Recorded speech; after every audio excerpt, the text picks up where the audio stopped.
Okay.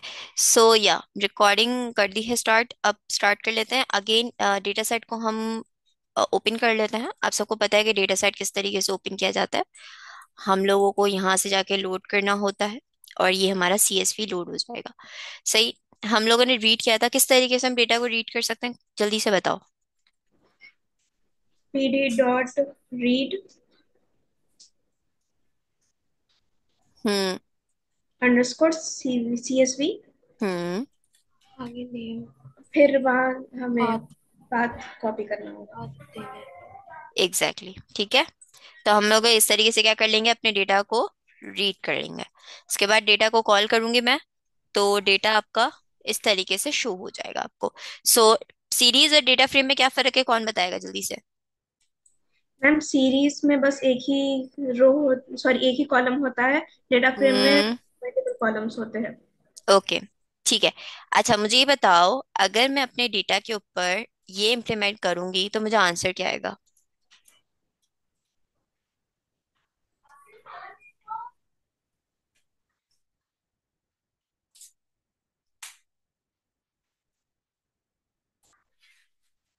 अब ये second column देगा। सेकंड कॉलम देगा, ओके। जी। पर ये एरर देगा। ठीक है। क्यों एरर देगा, आप सब भूल गए हो लगता है। चलो दोबारा से एक दफा देख लेते हैं। अगर मैं यहाँ पे सिर्फ लिखती डेटा डॉट, अच्छा डेटा, सीरीज। सॉरी क्या हो गया है, आज आप अपने अपने माइक ना म्यूट रखें। अगर मैं यहाँ पे लिखती कि मुझे डेटा के टोटल रूम्स बता दो, ठीक है, तो इसने मुझे एक सीरीज जनरेट करके दी है। अब इसी रूम को अगर मैं सेव कर दूं, मैं यहाँ पे डेटा लिख दूं रूम्स का, और यहाँ पे मैं सेव कर दूं, और फिर मैं इसको पास करूं रूम्स, रूम्स टू।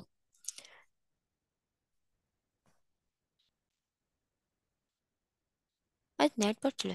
तो उसने देखो क्या किया, उसने मुझे रॉ के ऊपर जो मेरा रूम की सीरीज क्रिएट हुई थी, उस रूम्स की सीरीज के अंदर जो सेकंड के ऊपर वैल्यू पड़ी है, सेकंड इंडेक्स के ऊपर, उसने वो लाके मुझे दे दी। ठीक है। यहां तक तो चीज समझ आ गई कि भाई सीरीज पे काम हो रहा है। लेकिन जब मैं पूरे के पूरे डेटा सेट के ऊपर इम्प्लीमेंटेशन करती हूँ, ये मेरा पूरा डेटा सेट है जिसके अंदर कॉलम्स भी हैं, जिसके अंदर रॉज भी हैं। ठीक है। जब मैं अपने डेटा को कॉल करती हूँ और डेटा को कहती हूँ कि भाई मुझे सेकंड रॉ लेकर आ जाओ मेरे पास, तो वो मुझे एरर दे देगा। वो कहेगा भाई मुझे ये की समझ में नहीं आ रही। क्यों। अब इसके बीच का डिफरेंस समझे। जब हम डेटा को इस तरीके से लिखते हैं ना, तो वो बाय डिफॉल्ट अंडरस्टैंड करता है कि हम उसको कोई कॉलम पास करने वाले हैं। जब हम कोई कॉलम का नेम पास करेंगे तो वो हमें आंसर लाके दे देगा। बट अगर हम इंडेक्सिंग पास करेंगे तो वो एरर दे देगा। वो कहेगा कि भाई मैं तो यहाँ पे कॉलम नेम देख रहा हूँ, मुझे ये कॉलम नेम पास करो, मुझे इंडेक्स नंबर क्यों पास कर रहे हो। ठीक है, वो ये एरर दे देगा। लेकिन वहीं पे ही अगर मैं इसको स्लाइसिंग पास करूंगी, तो वो उसको एज अ स्लाइस कंसिडर करके ये करेगा कि अच्छा ठीक है, हम पूरी की पूरी रॉज को, मतलब सारे के सारे कॉलम्स को ले लेते हैं और सिर्फ रॉज इतनी चाहिए। तो यहाँ पे दो चीजें चल रही हैं। वो मल्टीपल रॉज को लेकर आ सकता है और सिंगल कॉलम को लेकर आ सकता है। ठीक है। ये हो गया सिनेरियो यहाँ पर। बट अगेन अभी भी तो वो सिनेरियो बाकी है ना, कि भाई डेटा के ऊपर अगर मैं सेकंड इंडेक्स लिखती हूँ और मुझे एरर आ रहा है, तो मैं अपना सेकंड इंडेक्स का कैसे फाइंड आउट करूँ। उसको फाइंड आउट करने के लिए हमारे पास दो मेथड्स हैं। एक मेथड है डेटा डॉट लॉग, और इसके अंदर हम पास करते हैं p2। ठीक है। उससे उसको समझ आ जाती है कि अच्छा ठीक है, मुझसे सिर्फ सेकंड रॉ मांगी गई है और मैं सेकंड रॉ का यहाँ पे डेटा आपको दे देता हूँ। सही। हम ये भी कर सकते हैं कि हम बोले उसको कि भाई डेटा डॉट आई लॉग, और उसको हम ये पास कर दें। मेरे ख्याल से इसी तरीके से हम लिखते थे, या किस तरीके से लिखते थे, कौन मुझे इसका सिंटैक्स सही से बता रहा है।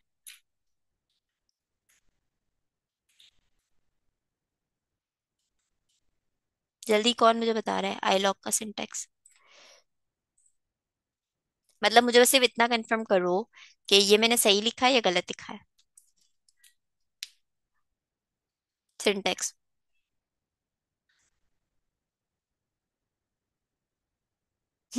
ठीक है। तो हमने यहाँ पे ऑलरेडी डिफाइन कर दिया आई लॉग से। तो आई लॉग हमें अलाउ करता है कि हम पोजिशनल वाइज भी डिफाइन कर सकते हैं। Positional can be of raw and position can be of column. तो हम दोनों के इंडेक्सेस के थ्रू उसका काम कर सकते हैं। तो that's the difference between log and that's the difference between I log. I hope it's clear to you guys now. ठीक है, क्लियर है आयशा? ठीक है। चलो, तो ये था ओवरव्यू, ये हमने लास्ट क्लास में करा था। अगर किसी को स्टिल नहीं समझ में आया तो वो लास्ट क्लास की वीडियो को अच्छे से देख ले, तो वहां से क्लियर हो जाएगा। Now let's move towards the actual thing that we need to done. ठीक है, ये तो हमने समझा स्लाइसिंग का और इंडेक्सिंग का कॉन्सेप्ट। अब एक्चुअल चीज हमारे पास जो हमें सीखनी है, that is actually data analysis. Data analysis, okay. Data analysis is something that I told you that हम डेटा को डेटा डॉट डिस्क्राइब लिखते हैं। तो डिस्क्राइब से ये होता है कि हमें ये पता चलता है कि उसकी स्टैटिस्टिक्स क्या चल रहा है। अगर लॉन्गिट्यूड की बात करूँ तो उसकी मैक्स मिनिमम वैल्यू क्या है, उसकी मैक्सिमम वैल्यू क्या है, उसका मीन क्या है, उसका स्टैंडर्ड डेविएशन क्या है, टोटल वैल्यूज कितनी है, टोटल काउंट्स कितना है उसके, तो ये भी हमें पता चल रहा होता है। ठीक है, तो डिस्क्राइब के थ्रू हमें total statistics of the all the columns of numerical हमें पता चल रहा होता है। ठीक है। सेकंड हमने समझा था डेटा डॉट इन्फो। दो डेटा डॉट इन्फो क्या करता है, डेटा से रिलेटेड जितनी इंफॉर्मेशन जो हमें रिक्वायर्ड होती है वो सब प्रोवाइड कर देता है। फॉर एग्जांपल, कितनी रेंज का डेटा है, क्रॉस कितनी है, कॉलम्स टोटल कितने हैं, कितनी नल वैल्यूज उसके अंदर मौजूद है, नॉन नल वैल्यूज उसके अंदर मौजूद है, उसकी डेटा टाइप क्या है, अगर एक पर्टिकुलर कॉलम है तो उसकी डेटा टाइप क्या है। तो इस तरीके से हमें ये सारी चीजें यहाँ से पता चल जाती हैं। अब सबसे चीज जो हमें देखनी होती है हर डेटा सेट के अंदर, जो हमें चीज देखनी होती है, वो आती है हमारे पास नल वैल्यूज। ठीक है, हमें सबसे पहले ये देखना होता है कि नल वैल्यूज एग्जिस्ट करती हैं या नहीं करती हैं, और उसके बाद उन नल वैल्यूज को किस तरीके से हम कोप अप कर सकते हैं या इग्नोर कर सकते हैं या उसको रीराइट कर सकते हैं। ठीक है, नल वैल्यूज को आइडेंटिफाई करने के लिए हमारे पास दो फंक्शंस आते हैं, डेटा डॉट इज नल। एक तो इज नल के नाम से आता है। ठीक है, अगर मैं इसको रन करूंगी तो ये देखो, इसने मुझे true false true false true false दे दिया। और एक आता है data dot is N A. आप इन दोनों को यूज कर सकते हो, आपकी मर्जी, आप जो भी यूज करना चाहो, दोनों आंसर्स आपको यही देंगे। अगर नल वैल्यू एग्जिस्ट करती है तो वो दे देंगे, और एन ए वैल्यू का भी मतलब वही है कि अगर नल वैल्यू है तो वो दे देंगे। ठीक है, आप दोनों यूज कर सकते हो। But now the problem here is कि ठीक है, इसने बता तो दिया,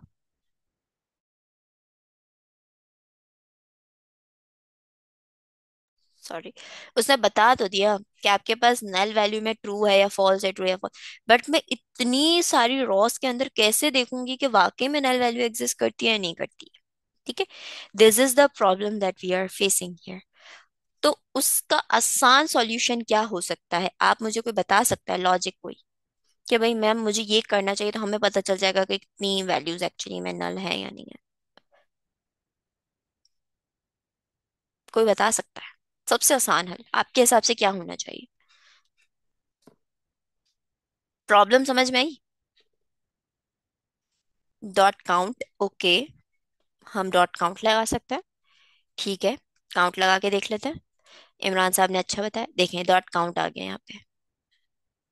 ठीक है, लेकिन ये काउंट तो हमें ये कह रहा है कि भाई पूरी की पूरी रॉस का बता रहा है, ये तो हमें कि टोटल रॉस कितनी है, ये तो नल वैल्यूज तो नहीं बता रहा।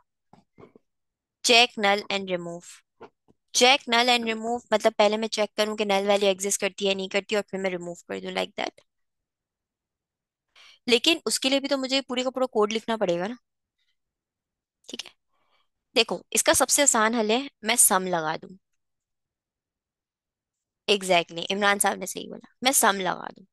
सम क्या करेगा, देखो पहले वो क्या कर रहा है, data dot is N A से वो वाला डेटा सेट जनरेट कर रहा है जो मैंने आप लोगों को पहले दिखाया था।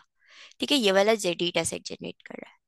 अब मैं उसको कहती हूँ कि भाई इज एन ए, मतलब अगर जो इज एन ए है, जो ट्रू है, सिर्फ उसका सम निकाल कर आ जाओ। ठीक है, और मैंने उसका जब सम निकाला तो उसने मुझे बता दिया कि अच्छा सिर्फ ये एक टोटल बेडरूम्स है जिसके अंदर 207 रॉज एम्प्टी हैं। ठीक है, अच्छा, इज एन ए मीन के नल वैल्यू एग्जिस्ट करती है या नहीं करती है, that's the meaning of it, that's it. अच्छा, मैंने आपसे यहाँ पे कहा था कि इन्फो इन्फो अगर हम यूज करते हैं तो इन्फो भी हमें हर चीज के बारे में बता देती है। तो देखो, अगर मैं टोटल बेडरूम से देखूँ ना, तो यहाँ पे भी मुझे पता चल रहा है कि टोटल नंबर ऑफ रॉस से मेरी टोटल बेडरूम्स की रॉ कम है। ठीक है, मतलब यहाँ से भी मैं आइडेंटिफाई कर सकती हूँ कि कौन से कॉलम के अंदर आपके पास नल वैल्यूज एग्जिस्ट करती हैं। ठीक है, तो ये दो तरीके हैं जिसके थ्रू आप फाइंड आउट कर सकते हो, but the best way is to do is this. Serial 4 मतलब कहाँ लिखा है सीरियल 4? ये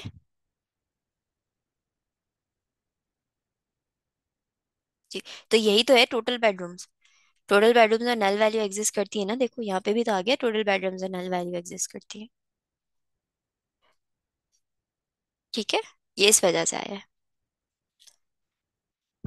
ओके, अब तो यहाँ पे एक टास्क तो हो गया हमारा कि हमने नल वैल्यूज आइडेंटिफाई कर ली कि भाई कितनी नल वैल्यूज एग्जिस्ट करती हैं। ये तो क्लियर हो गया। Now the most important part, how to tackle this null value. हम तो नल वैल्यू पास नहीं कर सकते अपने डेटा को, या अपने मॉडल को पास तो नहीं कर सकते। तो हमें इस नल वैल्यू को किसी ना किसी तरीके से ऐसी फॉर्म में लेकर आना पड़ेगा कि इसको डेट मॉडल एक्सेप्ट कर सके। सम का फंक्शन ये करेगा कि आपकी जितनी ट्रू वैल्यूज होंगी ना, जितने भी ट्रू आ रहे होंगे, उन सबको सम करेगा और आपको आंसर दे देगा। एक ट्रू आ रहा है, ट्रू की वैल्यू क्या होती है? 1 होती है, और फॉल्स की वैल्यू क्या होती है? 0 होती है। तो 0 + 0 0 0 0 इज 0, और अगर 1 आ रहा होगा तो 1 + 1 1 + 1 + 1 वो आपको आंसर दे देगा इस तरीके से। मतलब आपकी ट्रू फॉल्स वैल्यू को, जो यहाँ पे आपके ट्रू फॉल्स आ रहा है, इसको 0 और 1 में कन्वर्ट करेगा और फिर उसी का ही सम निकाल के आपको दे देगा एक एक कॉलम का। ये करेगा ये। और अगर काउंट करेंगे तो काउंट क्या करेगा कि वैल्यूज कितनी एग्जिस्ट करती हैं आपकी, वो उसका काउंट लेकर आ जाएगा। तो काउंट और सम का डिफरेंस समझ में आया सबको? जी मैम।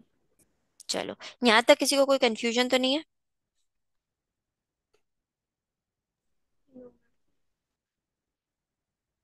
किसी को भी नहीं है? चलो, अब यहाँ तक अगर किसी को कंफ्यूजन नहीं है, तो भाई एज अ डेटा साइंटिस्ट, जो बनने वाले डेटा साइंटिस्ट हैं, वो मुझे बताएं कि अब मैं किस तरीके से अपनी नल वैल्यूज को देख सकती हूँ। आयशा को समझ नहीं आया? आयशा क्या समझ नहीं आया?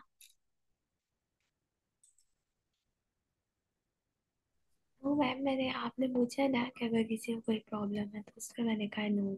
अच्छा चलो ठीक है। हाँ, अब आप मुझे बताओ कि क्या वेज हो सकते हैं नल वैल्यूज को सॉल्व करने के।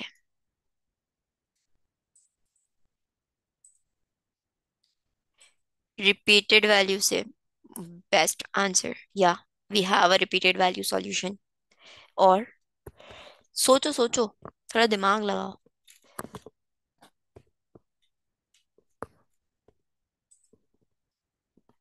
Mean median, exactly, mean median हो सकता है। एग्जैक्टली, मोड, एग्जैक्टली मोड हो सकता है। ठीक है, मतलब आपकी नल वैल्यू को अगर आपने सॉल्व करना है, तो null value it can be repeated value, मतलब आपकी पहले वाली वैल्यू है वही आप आगे फॉरवर्ड कर रहे हो कि नल वैल्यू ले ले। बैकवर्ड हो सकती है, फॉरवर्ड भी हो सकती है, तो बैकवर्ड भी हो सकती है कि नीचे से शुरू करो और उसको ले लो, ये भी हो सकता है।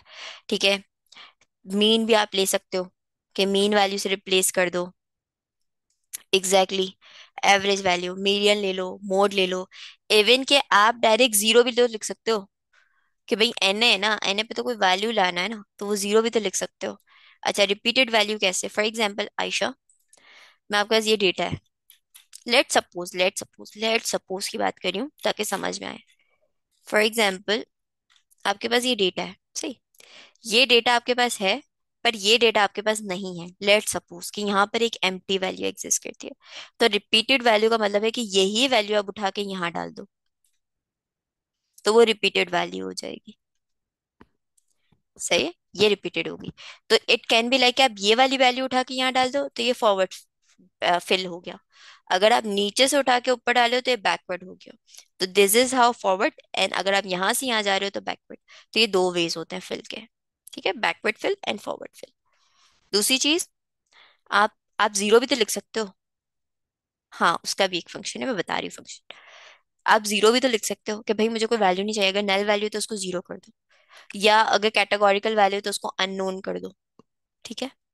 तो एग्जैक्टली हमने नल वैल्यूज को हमेशा फिल करना है।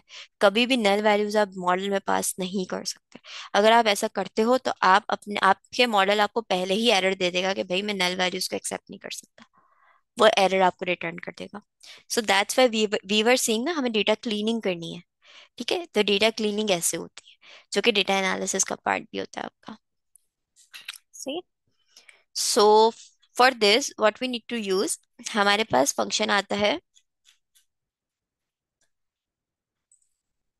Data dot fill N A. ठीक है, फिल एन ए का मतलब होता है कि आप उसको बता रहे हो कि आपने नल वैल्यूज को फिल अप करना है। ठीक है, ये फिल करना है उस नल वैल्यू को। अच्छा, नल वैल्यू आप में से कितने लोगों ने मुझे मीन बोला था? ठीक है, तो मैं मीन के थ्रू जाती हूँ। लेट सपोज मुझे टोटल बेडरूम्स का मीन निकालना पड़ेगा, क्योंकि मुझे टोटल बेडरूम्स के ऊपर काम करना है। तो मैं यहाँ क्या करूंगी, टोटल बेडरूम्स लिखूंगी और डॉट मीन कर दूंगी। ठीक है, सही। अच्छा, मैं एक काम ये भी कर सकती हूँ कि मैं पूरे डेटा को क्यों फिल करूं भाई, मुझे तो फिल सिर्फ टोटल बेडरूम्स को करना है। ठीक है, तो मैं क्या करूंगी, मैं यहाँ पे ये भी पास कर सकती हूँ। सही, कि टोटल बेडरूम्स के अंदर, क्योंकि नल वैल्यूज कहाँ आ रही है, सिर्फ टोटल बेडरूम्स से आ रही है, तो मैं पूरे डेटा पे क्यों अप्लाई करूँ, मैं तो इस पर्टिकुलर उस पर अप्लाई करूंगी। ऐसा ही है, ये चीज समझ में आ रही है सबको? जी मैम। ठीक है, तो मैंने टोटल बेडरूम से अप्लाई किया और मैंने फंक्शन लगाया डॉट फिल एन ए का। ठीक है, अब उस फिल एन ए के अंदर आप लोगों ने कहा कि मीन चाहिए मुझे, तो मीन किसका चाहिए होगा, टोटल बेडरूम्स का ही तो चाहिए होगा ना। तो मैंने मीन लिख दिया। ठीक है, इसको मैं रन करूंगी। देखो, इसने मुझे रन करके दे दिया। अब मैं स्टिल एक चीज रन करती हूँ, मैं दोबारा से चलाती हूँ, मैंने तो इसको रन फिल कर दिया ना, मैं दोबारा से इसको रन करती हूँ, बट यहाँ तो वो अभी भी मुझे दिखा रहा है। मतलब मेरे एक्चुअल डेटा सेट के अंदर अभी भी चेंज नहीं हुआ। ये बात क्लियर हुई? मैंने यहाँ पे फिल जरूर किया है, फिल एन ए जरूर किया है, बट स्टिल मेरे एक्चुअल डेटा सेट के ऊपर नहीं हुआ कुछ भी असर। सही, क्योंकि मेरे एक्चुअल डेटा सेट स्टिल मुझे वैल्यूज दिखा रहा है 207। सही। इस चीज को टैकल करने के लिए हम यहाँ पे लिखते हैं in place equals to true. ठीक है, देखो, इन प्लेस का मतलब क्या होता है कि मेरे ओरिजिनल डेटा सेट में जाओ और उसको चेंज कर दो। ठीक है, एक तो वे ये होता है। दूसरा वे होता है कि आप डायरेक्टली वेरिएबल के अंदर भी सेव करवा सकते हो। ठीक, तो it's totally up to you. ज्यादातर हम इन प्लेस इक्वल से ट्रू रखते हैं, ताकि जो हमारा डेटा सेट ऊपर से चलता हुआ आ रहा है वही चेंज हो और हम उसी को ही आगे पास कर सकें, क्योंकि ऊपर वाले डेटा सेट की हमें कोई नीड नहीं है ना सच। तो हमने बोला ठीक है, इन प्लेस इक्वल से ट्रू करते हैं। अब मैं इसको रन करती हूँ। ठीक है, और अब मैं इसको दोबारा से रन, हो गया जीरो जैसे ही मैंने in place equal to true किया। ठीक है, मीन हमने क्यों यूज किया, मीन अभी मैंने यूज किया, यू कैन यूज एनीथिंग। ठीक है, ये मैं आपको बताती हूँ कि आप ये भी कैसे आइडेंटिफाई करते हो कि आपको क्या यूज करना है क्या यूज नहीं करना, ये भी मैं आपको बताती हूँ, बट अभी सिर्फ समझाने के लिए मैंने मीन यूज किया है। इतना क्लियर है सबको? जी मैम। कोड में तो मसला नहीं है किसी को भी?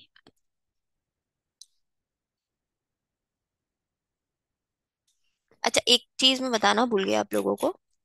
यहाँ पे मैंने जब अपने डेटा को लोड किया था, तो मैंने डायरेक्ट डेटा लिखा था। ठीक है, तो आप यहाँ पे ये भी कर सकते हो, डेटा डॉट हेड। हेड से क्या होगा, शुरू की 5 रोज आपके पास आ जाएंगी। सही। और आप ये भी कर सकते हो डेटा डॉट टेल। टेल से क्या होगा, क्या लगता है? एंड की रोज 5 रोज। एग्जैक्टली एग्जैक्टली, लास्ट की 5 रोज आ जाएंगे आपके पास। ठीक है, देखो लास्ट की आ गई। ठीक है, तो ये भी आप, मतलब पूरा डेटा सेट प्रिंट करवाने के बजाय आप इस तरीके से भी कर सकते हो कि शुरू की 5 की रो करवा लो, तो आपका आपको आइडिया हो जाएगा कि आपका डेटा एक्चुअली में दिखता कैसा है। सही। तो ये मैं आपको बताना भूल गई थी, तो मैंने अभी आपको क्लियर कर दिया। चलो, अब main question, how do we know that which value we need to fill? सही है, ये बहुत बड़ा क्वेश्चन है जो हम लोगों को काफी जगहों पे डिस्टर्ब कर देता है। सही। लेट सपोज, अच्छा, ये जो डिस्ट्रीब्यूशन है कि हमें किस तरीके से फिल करनी है वैल्यूज को, हम मीन के थ्रू कर सकते हैं। मैं पहले ये लिख देती हूँ कि किस किस तरीके से हो सकता है। मीन, मीडियन, ओ सॉरी मैं यहाँ पे डायरेक्ट डायरेक्ट लिख दिया, मीडियन, मोड, ठीक है। मोड के अलावा आपके पास आ सकती है forward fill, forward, forward, backward, any number, कोई भी अपना डिजिटल नंबर हो सकता है। एनी नंबर के बाद एनी करेक्टर, करेक्टर भी तो हम करवा सकते हैं ना, ठीक है। और एनी वैल्यू, कोई भी वैल्यू हो सकती है भाई, ट्रू भी हो सकता है, फॉल्स भी हो सकता है, इट कैन बी एनीथिंग, ठीक है। तो these are the ways that we can actually fill up the null values, ठीक है। अब बात ये आती है कि ये कब कहाँ पे हमें कहाँ पे कौन सी वाली वैल्यू को फिल करना है, ये कैसे पता चले, ये सवाल सबके माइंड में होता है। तो उसका सबसे आसान हल ये होता है कि आपको आपके डेटा के बारे में पता होना चाहिए, ठीक है। फॉर एग्जाम्पल, मैं अगर ये टोटल बेडरूम्स की कॉलम को फिल कर रही हूँ तो मुझे पहले टोटल बेडरूम्स का पता होना चाहिए कि उसके अंदर एक्चुअल वैल्यूज क्या लाया करती हैं, उन वैल्यूज का पैटर्न क्या है, वो वैल्यूज किस तरीके से शो कर रही हैं अपना बिहेवियर, ठीक है। मुझे ये पता होना चाहिए, सही।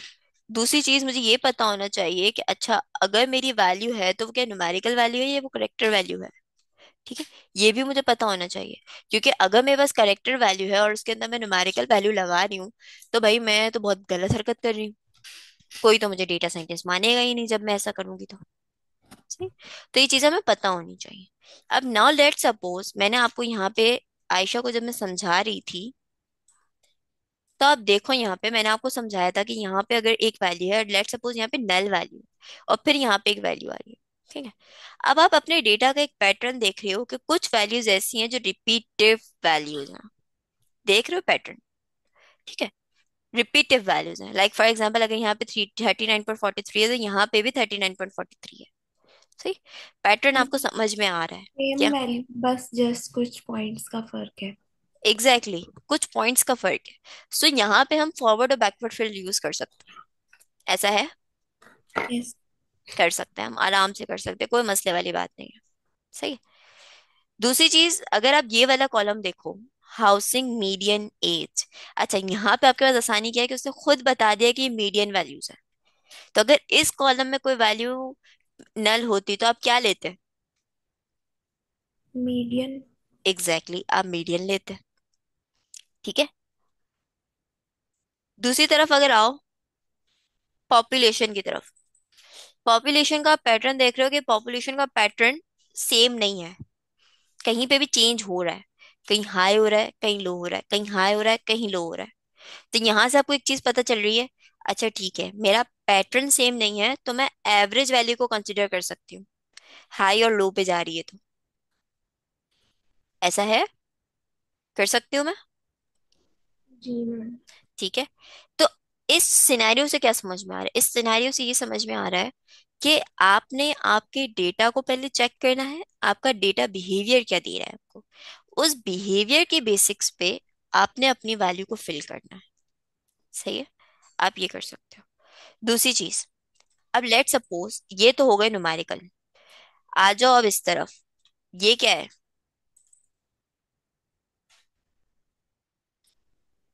ये वैल्यू किन कौन सी है? कैरेक्टर्स है। एग्जैक्टली करेक्टर्स हैं। अब क्या करेक्टर्स पे मीडियन लगाओगे या मोड लगाओगे? नहीं। नहीं। यहाँ पे क्या लगाना पड़ेगा, यहाँ पे आपको कोई करेक्टर डिफाइन करना पड़ेगा, ठीक है। That character can be like कि आप लिख दो अननोन है, भाई मुझे नहीं पता यहाँ पे क्या हो सकता है, ठीक है। या अगेन वही बात, आप पैटर्न चेक करोगे, देखो यहाँ पे हर जगह पे इनलैंड इनलैंड इनलैंड आ रहा है, तो आप ये कह सकते हो कि सही है, फॉरवर्ड फिल कर सकता हूँ, बैकवर्ड फिल कर सकता हूँ मैं, सही है। पैटर्न आप चेक चेक कर लो, सही। तो इस तरीके से भी आप कर सकते हो। लेट सपोज अगर यहाँ पे हमारे पास एक और कॉलम होता, वो ट्रू और फॉल्स होता, सही। तो आप क्या करते हैं, कौन मुझे बताएगा?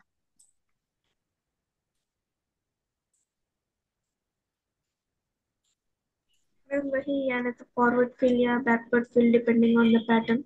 Exactly exactly. लेकिन उस फॉरवर्ड फिल और बैकवर्ड फिल में वैल्यू पास करनी होती है, वो वैल्यू क्या पास करते हैं? यहाँ पे मैं वैल्यू पास कर रही हूँ ना, देखो, मैं यहाँ पे वैल्यू पास कर रही हूँ ना, तो यहाँ पे आप क्या वैल्यू पास करते हैं अगर ट्रू और फॉल्स होता तो?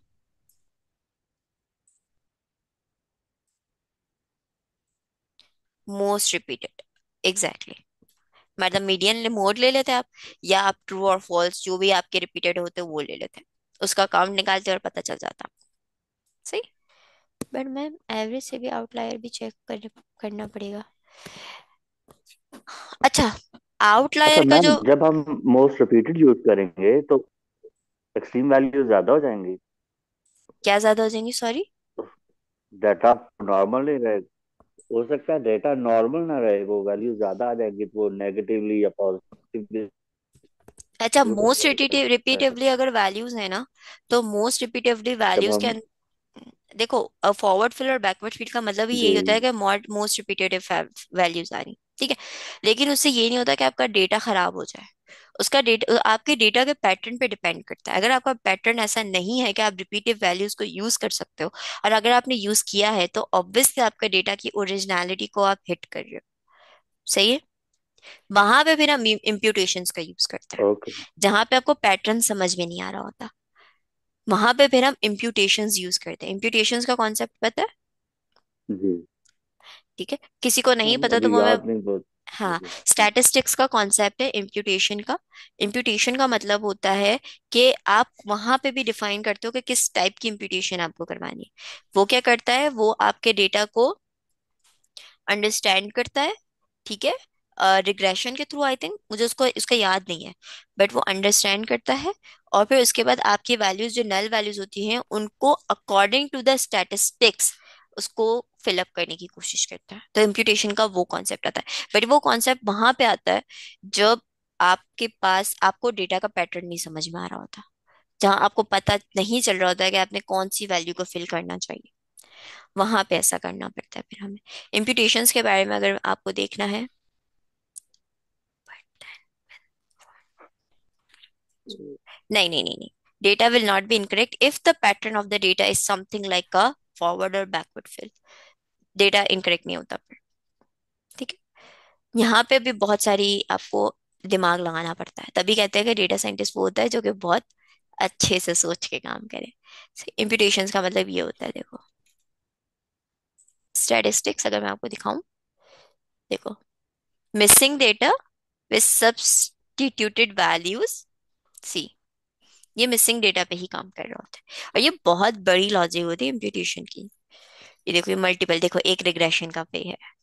रिग्रेशन का मतलब क्या होता है कि आपके पास अगर 5XY है, तो वो आपके पहले प्लॉट क्रिएट करेगा, बेस्ट फिट लाइन निकालेगा, और उस बेस्ट फिट लाइन के अकॉर्डिंगली आपको 6X के ऊपर Y कैलकुलेट करके देगा। और यही आपका मेनली आपकी जो है वो मशीन लर्निंग इसी पे ही बेस्ड करती है। Full machine learning is on by is equals to MX+B। और ये बहुत शॉकिंग है, लिटरली बहुत शॉकिंग है। जब हम लोग फर्स्ट टाइम पढ़ रहे थे, तो हमारे सर ने भी हमें यही बोला था कि पूरी एआई आप उठा के देख लो, Y = MX+B पर है, ठीक है। तो MX+B जो है, it is the line equation, regression की इक्वेशन है, ठीक है। और इस इक्वेशन की बेसिस पे पूरी आपकी एआई एग्जिस्ट करती है, पूरी एआई, ठीक है। तो स्टैटिस्टिक्स का कोई भी कॉन्सेप्ट हो, वो एआई के अंदर इंक्लूडेड है। तभी आपने एरे पढ़ा, तभी आपने मैट्रिक्स पढ़ा, तभी आपने वेक्टर पढ़ा, क्योंकि आपको जब तक वो चीजें क्लियर नहीं होंगी, आपको एआई क्लियर नहीं होगी। सही है। Okay, now let's move forward. क्या समझ नहीं आ रही आयशा? क्लियर हुआ कि कैसे फिलअप करना है, क्या नहीं करना? तो आप वर्बली बता रही है पर फॉर्म करके आप बता दे, मुझे तो ऐसे समझ ही नहीं आ रही। अभी तो मैं सिर्फ बता रही हूँ, ये परफॉर्म हम करेंगे। रिग्रेशन का बहुत बड़ा टॉपिक है जो हम पढ़ेंगे, और विदाउट उसको पढ़े तो हम आगे नहीं जा जी सकते हैं। जी मैम। आई उस थिंक स्टैट्स के कॉन्सेप्ट रिग्रेशन में भी ना ही पड़े तो ज्यादा बेहतर रहेगा। एग्जैक्टली exactly, मैं इसीलिए इम्प्यूटेशन पे नहीं जा रही थी अभी। जो आपने लेकिन सवाल किया, तो मुझे वहां पे जी करेक्ट करना भी इंपॉर्टेंट था, बिकॉज मुझे पता है कि वो चीज आपकी चेंज हो जाती है। ठीक है। हाँ, आउटलायर्स को यस चेक मैम। करना पड़ता है, आउटलायर्स, लेकिन आउटलायर्स को आपको तब चेक करना पड़ता है अ, जब आपको लगे कि आपके डेटा के अंदर आउटलायर्स एग्जिस्ट कर सकते हैं। तुझे भी पढ़ना है। आई थिंक मैम जब हम कोई प्रैक्टिकल परफॉर्म करेंगे तब हम आउटलाइन करेंगे तो अंदाजा होगा स्टूडेंट को। अभी एग्जैक्टली मुश्किल हो जाएगा। अभी अगर मैं डायरेक्ट आउटलायर बता दूंगी ना मुस्तजाब साहब, तो आप लोग बहुत कंफ्यूज हो जाओगे। ठीक है, आउटलायर का भी कॉन्सेप्ट हमें रीड करना पड़ता है। सही। तो वो हम यस देखते मैम। हैं कि कैसे हम आगे जाके करते हैं। सही। तो आप मैथ्स भी पढ़ाने वाले हो? मैथ्स, हाँ, स्टैटिस्टिक्स का पार्ट आएगा, बिल्कुल आएगा, बिकॉज अगर स्टैटिस्टिक्स आपको समझ में नहीं आएगी तो आपने मशीन लर्निंग समझ में नहीं आएगी। हाइपोथेसिस टेस्टिंग क्या होती है, डिस्क्रिप्टिव एनालिसिस क्या होती है, आपके पास ये आपकी ये जो डिस्क्रिप्शंस आ रही हैं जितनी यहाँ पे जो हमने निकाली हैं, इनका मकसद क्या है, क्वार्टाइल्स क्या होते हैं, इंटर क्वार्टाइल्स क्या होते हैं, ये सारी चीजें आपने पढ़नी पड़ेंगी, तो आपको मशीन लर्निंग बेहतरीन समझ में आएगी, वरना आपको मशीन लर्निंग नहीं आएगी। एग्जैक्टली, प्रोबेबिलिटी भी। जी बिल्कुल। हम लोग कहते हैं ना बहुत आसान है, आसान नहीं है भाई, बहुत मुश्किल है। खैर, लेकिन जब हम पढ़ते हैं ना अच्छा और मैम एक क्वेश्चन था। मैं अरशद बात कर रहा हम्म, बोले। हूँ। अगर कोई मैं टीचर हूँ तो मैं हम्म, अगर ये फील्ड सीख लेता हूँ तो क्या मुझे कोई ऑनलाइन काम मिल सकता है डेटा डेटा पे एनालिसिस पे? हाँ, आराम से। ऑनलाइन जॉब्स मिल सकती हैं हम्म। थोड़े टाइम के लिए, 2-3 घंटे के आप लिए? टीचर कहाँ पर हैं? नहीं मैं पाकपतन में हूँ जी। और यूनिवर्सिटी है या कॉलेज और है?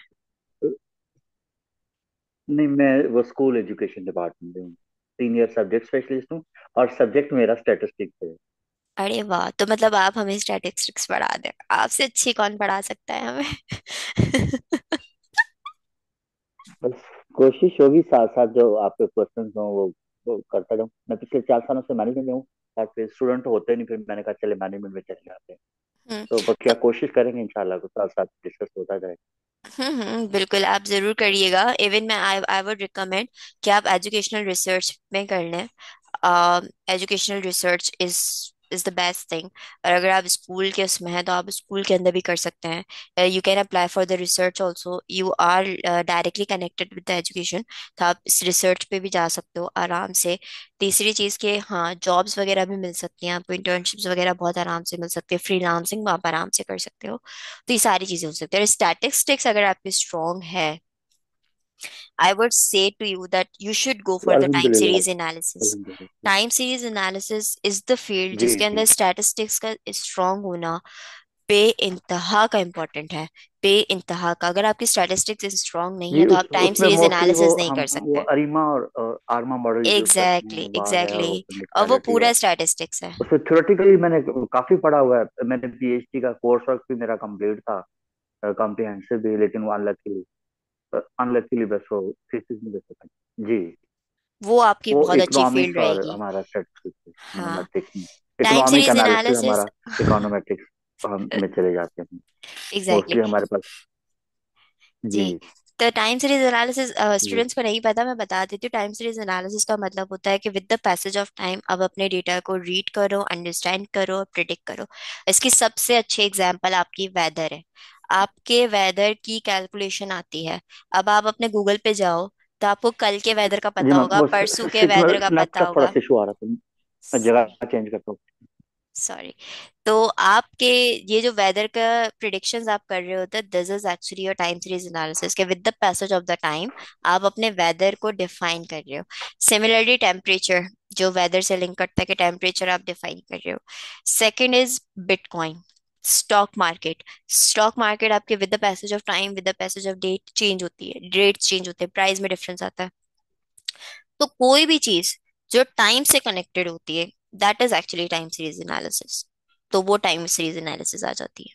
ठीक है, कि with the passage of time या with the passage of the days वो चीज चेंज हो रही है, तो वो आपकी टाइम सीरीज एनालिसिस में कन्वर्ट हो जाती है। और time series analysis itself a big field, machine learning के अंदर आती है, लेकिन इसकी डिमांड यस हद मैम। से ज्यादा है। और इसके लिए स्टैटिस्टिक्स का पढ़ना बहुत इंपॉर्टेंट है, बहुत ज्यादा। या sure Arsalan Saeed, you can drop. Okay, तो यहाँ तक सबको क्लियर हो गया कि किस तरीके से हम फिल कर सकते हैं चीजें और किस तरीके से नहीं कर सकते। जी मैम। अच्छा, एक और तरीका होता है। फॉर एग्जाम्पल ये बहुत आसान तरीका है, ठीक है। For example you have 10,000 Ross data, ठीक है। यू हैव 10,000 रॉस डेटा और you have more than 10,000 Ross data, ठीक है।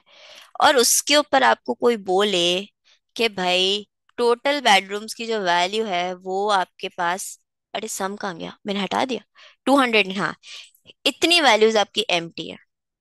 तो क्या आपका दिल करेगा कि इतनी सी वैल्यू के लिए, जहां मेरे पास इतना सारा डेटा है उसके ऊपर इतनी सी वैल्यू के लिए मैं इतने सारे डेटा की इवैल्यूएशन करूं और सब कुछ करूं? क्या दिल करेगा आपका? सोचो। नहीं, नहीं। टाइम वेस्ट होगा।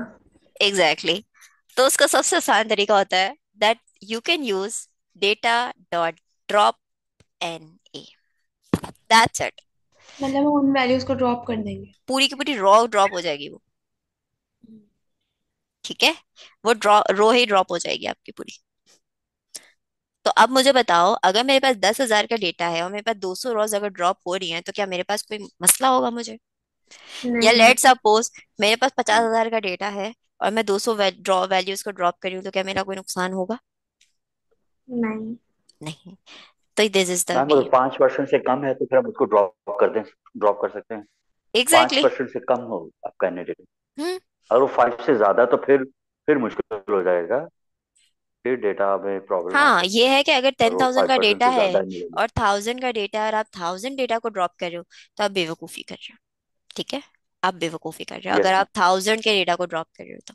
बट हाँ, अगर आपके पास 100 है, 50 है, 10 है, 200 है, you can drop it. Okay. Yes, और 5% से कम हो Every और line is ड्रॉप कर दें तो important. कोई इशू नहीं है। Yes, Imran Sahab, every line is important, but you have to see that how many rows you have. If you have 50,000 rows, so why are you wasting your time on only the 200 rows when you have a 50,000 rows? Right. तो आप क्यों अपना time, क्योंकि देखो, fill कर data को fill करना is not an easy, ठीक है। हो सकता है कि आपको डेटा को फिल करने के लिए आपके पूरे के पूरे डेटा को अंडरस्टैंड करना हो, फिर उसको अंडरस्टैंड करने के बाद आपने उसको फिल तो कर दिया, लेकिन वो जो फिलिंग आपने की हो सकता है वो आपके पूरे डेटा को इम्पैक्ट कर दे और वो आपके पूरे डेटा की ओरिजिनलिटी को खराब कर दे, ठीक है। तो इतने बड़े रिस्क से बेहतर ये होता है कि आप डेटा को ड्रॉप कर दो, सही। तो ये आप करो, हाँ। लेकिन अगर बस 300 लाइन्स है, 300 ड्रॉज है और 200 ड्रॉज के ऊपर आपके पास डेटा नल है, तो क्या आप ड्रॉप करोगे? करोगे? No ma'am. एग्जैक्टली आप नहीं करोगे, क्योंकि आपको पता चल रहा है कि भाई ऑलरेडी मेरे पास रॉस कम है, तो मैं ड्रॉप करके क्या ही कर लूंगा, मुझे तो अंडरस्टैंड करना होगा, रॉस कम है, मैं अंडरस्टैंड कर सकता हूँ, मैं फिल कर सकता हूँ डेटा, ठीक है। तो ये आप कर सकते हो इस तरीके से। Even though, if you understand कि भाई अगर कोई कॉलम है, सॉरी, कोई कॉलम है जिसका आपको लगता है कि उसका एज सच कोई इंपॉर्टेंस नहीं है, ठीक है, तो आप उस कॉलम को भी ड्रॉप कर सकते हो। तो या मैम इतने सारे डेटाबेस से हम उस कॉलम को पहले आइडेंटिफाई करेंगे। कर सकते हो, कर सकते हो। अच्छा, कॉलम आइडेंटिफिकेशन कैसे होती है ये भी मैं आपको बता दूंगी, लेकिन वो कर सकते हो, लेकिन अभी हम फिल एनए पे बात कर रहे हैं। या it should be the last option, drop NA should be the last option for you, ठीक है। आप कभी भी डायरेक्ट जाके ड्रॉप एनए नहीं करोगे, सही। It should be the last option for you. Ma'am जो भी आपने ये डाटा फिल करने के बेस जो लिखे हैं बताए हैं, इनको एक बार प्रैक्टिकल परफॉर्म करके बता दिखा दे। क्या चीज? जो आपने भी वेज बताए हैं डाटा को फिल करने के, इनको प्रैक्टिकली भी परफॉर्म करके दिखा दे, ऐसे समझ नहीं आ रही मुझे। प्रैक्टिकली क्या परफॉर्म करूँ? प्रैक्टिकली तो मैंने मीन परफॉर्म कर दिया यहाँ पे, ठीक है। सिमिलरली अगर यही डेटा सेट आपका है तो आप यहाँ पे जाके इसको मीन मीन की जगह पे मीडियन कर दोगे, ठीक है। मीडियन की जगह पे मोड कर दोगे, सही। और बैकवर्ड फिल और फॉरवर्ड फिल है, तो मेरे ख्याल से फॉरवर्ड फिल के लिए वो आता है, इधर मोड आता है। Let me check it. ये रहा मेथड, ठीक है। मेथड के अंदर आप बैक फिल कर सकते हो, बैकवर्ड फिल, फॉरवर्ड फिल और नन, ये भी आप कर सकते हो, ठीक है। ये डिफाइन किया हुआ है। सही। तो आप ये भी कर सकते हो भाई, और आसान है बहुत। और अगर मैम कैरेक्टर करना रहा तो फिर? करेक्टर करना होगा तो भाई इसकी जगह पे ट्रू तो लिखोगे आप, बस ये है ना, इसको हटाओ और करेक्टर राइट कर दो, अननोन। ठीक है।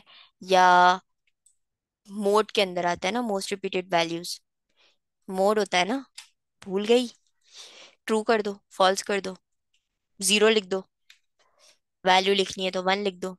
इस तरीके से आप कर सकते हो। ठीक है, क्लियर हो गया सबको? जी मैम। चलो जी। अच्छा, अगर मैं यहाँ पे ये वाला कोड लिखती हूँ, टोटल रूम्स के ऊपर ही हम काम करते हैं, डॉट इंट, यहाँ पे क्या हो रहा है, कौन बताएगा?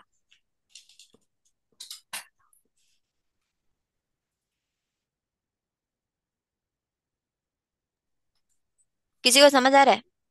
ये चलो मैं यहाँ पे प्रिंट भी करवा के दिखा देती हूँ ताकि आपको मसला ना। डॉट हेड, मैं हेड लगा के देखती हूँ। हाँ, चलिए ना। देखो अब बताओ क्या होगा, किसी को कुछ समझ आ रहा है कि यहाँ पे क्या होगा? टाइप चेंज कर रहे हैं, एग्जैक्टली exactly. बिल्कुल सही बोला इमरान साहब ने, हम टाइप चेंज कर रहे हैं। मेरी टाइप कौन सी है? फ्लोट है। मैं किस में कन्वर्ट कर रही हूँ? Int। इंटीजर में। ठीक है। तो जो टाइप चेंजिंग का हमने कॉन्सेप्ट पढ़ा था, it's not only in the Python, it is in the numpy, it is in the pandas also. ठीक है। बस हम टाइप चेंज क्यों कर रहे हैं? numpy को हम 2D में कन्वर्ट करते हैं ना, एनडी एरे। यस। तो आयशा सब भूल जाती हैं। मैम मिक्सअप हो रही है चीजें। मिक्सअप होंगी क्योंकि ये अब है ना, अब आप आगे बढ़ते जा रहे हो, जब आप मशीन लर्निंग पे जाओगे ना आपकी काफी चीजें मिक्सअप हो जाएंगी। फिर क्या करोगे? हम्म। फिर क्या करोगे? फिर ये बोलोगे कि मिस मिक्सअप हो रहा है सब कुछ। ऐसा नहीं बोल सकते आप। चलो, एक और चीज सबसे ज्यादा हम लोग करते हैं। अच्छा, अभी तो आपके पास अगर मैं डेटा डॉट कॉलम्स लिखूँ ना, देखो ये डेटा डॉट कॉलम्स का भी एक वे होता है जिसमें आपको ये पता चलता है कि यहाँ पे हमें इस तरीके से कॉलम्स के नेम पता चल जाता है। हाँ ये हो जाएगा, लेकिन इसको आपने सेव करना होगा कि पर्टिकुलर कॉलम में in place equals to true obviously आपने करना होगा। ठीक है। तो डेटा डॉट कॉलम्स से आपको ये पता चल जाता है। अभी तो आपके पास बेहतरीन किस्म के कॉलम्स आए हुए हैं यहाँ पे, ये कह लूँ मैं आइडियल डेटा सेट है आपके लिए इस वक्त। ठीक। क्या क्या होता है कि देखो ये मीडियन हाउस वैल्यू है ना, तो ये किस तरीके से लिखा हुआ होता है, अगर मैं इसको लिखूं तो ये ऐसे होता है रियल टाइम पे ना। कभी भी डेटा सेट के जो नेम होते हैं ना, कॉलम्स के जो नेम होते हैं, वो कभी भी सही नहीं होता। लेट्स सपोज इस टाइप का कॉलम नेम आता है आपके पास। ठीक है। और इस टाइप का कॉलम नेम ना आप प्रोसेस नहीं कर सकते हैं। क्यों नहीं कर सकते? आपका जो डेटा है ना, वही आपको एरर दे देगा। ठीक है। अच्छा, एरर क्यों देगा ये भी मैं बताती हूँ। आपके डेटा को एक्सेस करने के ना, डेटा के कॉलम को एक्सेस करने के दो वेज होते हैं। डेटा डॉट टोटल बेडरूम्स, आप ऐसे भी एक्सेस कर सकते हो अपने डेटा को। ठीक है। एक तो आप इस तरीके से की के थ्रू एक्सेस कर सकते हो डायरेक्टली, और दूसरा आप डॉट लिख के भी लिख कर सकते हो इसको। सही। ऐसा क्यों होता है कॉलम्स अजीब? अच्छा, कॉलम्स अजीब नहीं होते हैं, बेसिकली वो कॉलम्स आपके रियल सिनेरियो के होता है।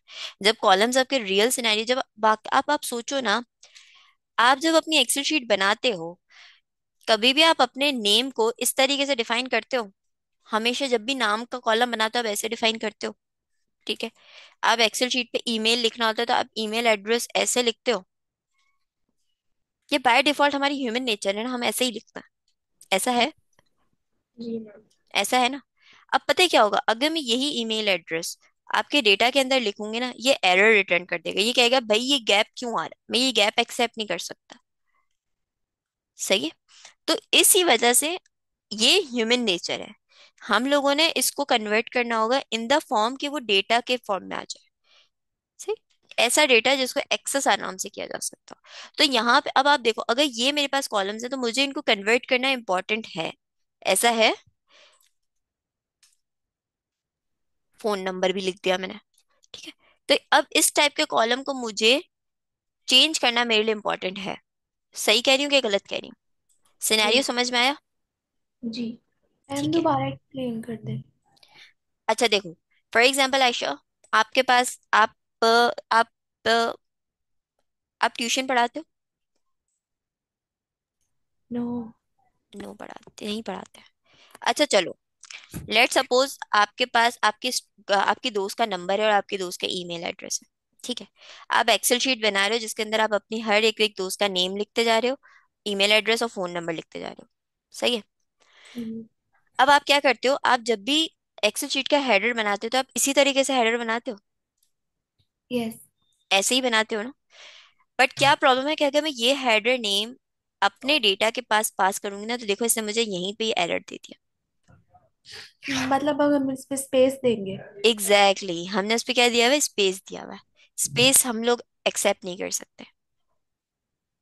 ठीक है। ओके। इस वजह से हम लोगों को क्या करना होगा, अपने कॉलम नेम को चेंज करना होगा, मतलब रीनेम करना होगा। ऐसा ही है। जी। तो उसके लिए भी हमें पांडास प्रोवाइड करता है एक फंक्शन रीनेम का। ठीक है। और रीनेम के अंदर आपने डिक्शनरी पास करनी होती है कि कौन सी वैल्यू को आपने चेंज करना है, नेम और फिर उसकी सही से वैल्यू। ठीक है। Similarly email address, sorry, email address, और फिर आप पास कर दो अपनी एक्चुअल वैल्यू। सही। तो समझ आ रहा है हम किस तरीके से उसको रीनेम कर सकते हैं? मैम ये इनके फर्स्ट वर्ड कैपिटल भी नहीं हो सकते, स्मॉल बन जाएंगे। हाँ, स्मॉल रखो तो वो एक इंडस्ट्री स्पेसिफिक लगता है। आपकी वैल्यू स्मॉल में होनी चाहिए ताकि आपको उसको एक्सेस करने में आसानी रहे। या अगर स्मॉल में नहीं है ना, तो फिर कैमल केस में होनी चाहिए। कैमल केस का मतलब होता है कि इस तरीके से हो, ठीक है, या फिर ऐसे हो। ठीक है। बट मोस्ट इजिएस्ट वे होता है कि आप इसको स्मॉल रखो, तो आपके लिए भी आसानी और सामने वाले के लिए भी आसानी। सही है। तो इस तरीके से आप रीनेम कर सकते हो। But again the question is कि ये एक्चुअल डेटा में जाके रीनेम हो जाएगा कि नहीं होगा? बताओ जल्दी। वो हम यूज करेंगे in places equals to true. Exactly exactly. हमें क्या करना पड़ेगा? In place equals to true. ठीक है। अच्छा, वन मोर थिंग, कॉलम्स यहाँ पे डिफाइन करोगे क्योंकि कॉलम्स में जाके आपने चेंज करना है, तो नेम नहीं लिखना, कॉलम्स लिखना है यहाँ पे। सही है? तो इस तरीके से आप क्या कर सकते हो, अपने कॉलम को रीनेम कर सकते हो, कॉलम के नेम को। सही है। दूसरी चीज, अब आ जाते हैं न्यूमेरिकल। तो कम न्यूमेरिकल डेटा पे तो हमने इतना काम कर लिया भाई। ठीक है, इतना काम हमने न्यूमेरिकल पे कर लिया।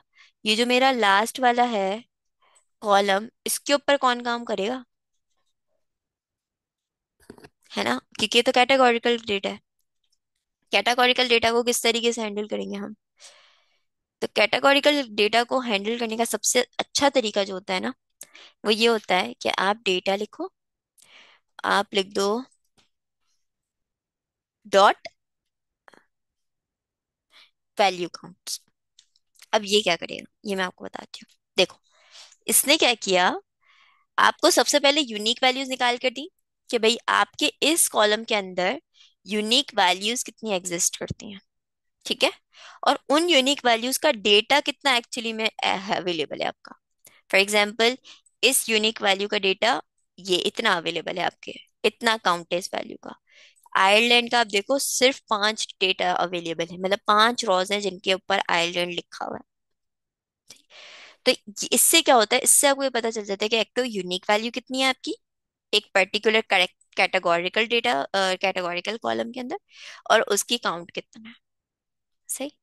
अब आप मुझे बताओ, क्या ये डेटा बैलेंस डेटा है अकॉर्डिंग टू यू? नहीं मैम। नहीं है। कैसे नहीं है, कौन है? लाइक पहले 9,000 हो गया, फिर 6,000, फिर 2,000, फिर 2,000, फिर टोटल 5 हो गया। Exactly exactly. ठीक है। तो काउंट से आपको समझ में आ रहा है कि आपका बैलेंस डेटा नहीं है। तो वो जो मैं बात कर रही थी ना कि आप अनबैलेंस डेटा को अपने चेक करते हो, तो वो ये है। यूनिक वैल्यूज क्या? अच्छा, यूनिक वैल्यूज ये हो सकती है कि फॉर एग्जांपल ट्रू और फॉल्स वैल्यू आ गई आपके कॉलम के अंदर, तो ट्रू आपकी एक यूनिक वैल्यू बन गई और फॉल्स आपकी दूसरी यूनिक वैल्यू बन गई। ठीक है। अब लेट सपोज डायबिटिक का पेशेंट है, तो उसके लिए डायबिटिक आ गया, डायबिटिक्स और नॉन डायबिटिक्स। सही। ये आपकी यूनिक वैल्यू हो गई। ठीक है, ये दो यूनिक वैल्यू हो गई जो ओवरऑल डेटा में एग्जिस्ट करती है आपके। सिमिलरली अगर ओशन प्रॉक्सिमिटी है, तो इसके अंदर आपकी पांच यूनिक वैल्यूज हैं जो एग्जिस्ट करती हैं। ये पांच है, ये वाली जो दिख रही है ना रॉ, ये वाली, ये आपकी पांच है। ठीक है। अच्छा, यूनिक भी निकाल सकते हो आप डायरेक्ट इसका, यूनिक भी आप निकाल सकते हो यूजिंग इसका यूनिक, देखो। ठीक है, ये देखो, ये आपको बता देगा कि कौन सी यूनिक वैल्यूज एग्जिस्ट करती है। इसका सबसे आसान, अगर मैं आपको एग्जांपल दूं ना, जेंडर। जेंडर के अंदर फीमेल हो सकता है, मेल हो सकता है और अदर हो सकता है। ठीक है, ये तीन हो सकता है। तो ये तीनों आपके क्या होगा, यूनिक वैल्यूज होंगे कि भाई यही तीनों वैल्यूज आपके पास एग्जिस्ट करती है, इसके अलावा कोई चौथी वैल्यू एग्जिस्ट नहीं करती। तो ये हो गए आपके यूनिक वैल्यूज। क्लियर है यहाँ तक सबको? जी मैम। हम्म। तो आई थिंक दैट्स इट। किसी को सवाल है तो वो पूछे। आज के लिए इतना ही रखते हैं, क्योंकि मुझे बताइए थोड़ा कंफ्यूजिंग है आप सबके लिए। तो इंशाल्लाह आप लोग को अगर प्रैक्टिस करोगे तो ये आ जाएगा, इतना मुश्किल नहीं है।